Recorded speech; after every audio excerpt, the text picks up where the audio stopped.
Okay, in this next video, I'm not sure where I stand on what Ron Paul says. It's it's interesting what he says. Take a listen, see what you think. I'm looking for commentary. Um, Maybe somebody can clear it up a little bit because what he says is it's so broad. I think he can't put it in one little 1 minute or minute and a half statement. So I'm on the fence about what he says here. I'm not sure what he means. And what I mean by that is which direction he's going with it, whether I think it's a good or bad thing.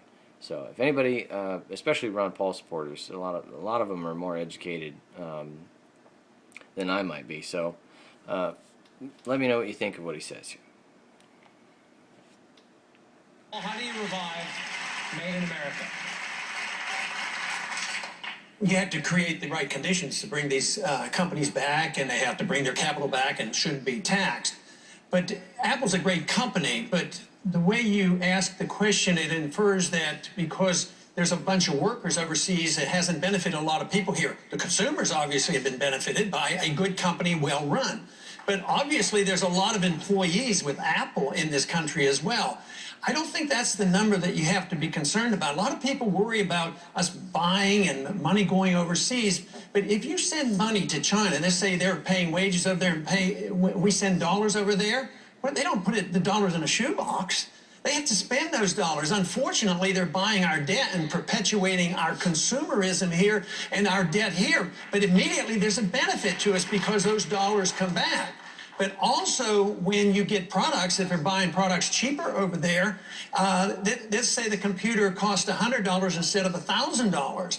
Well, the person's just saved $900. That helps the economy. That $900 stays in that person's pocket. So whether it's shoes or a computer, so we shouldn't be frightened about trade or sending money on, but we have to look at the reason why they're doing this. I mean, even the car companies, there's obviously a problem with car companies here. They're in bigger trouble. We had to bail them out. But there are foreign companies that build cars in this country and they make a living out of it. So it's more complex than that, but we have to do whatever we can.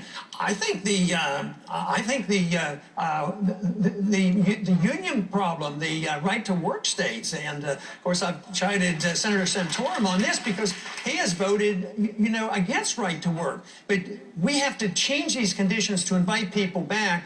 But believe me, the regulations and the fact that we are the issuer of the reserve currency of the world is a real and temporary blessing for us because it's easy for us to export our money. That's unfortunately our greatest export, and they're still taking our money. Soon, though, they're going to quit, and this whole ball game is going to end, and we better get prepared for it.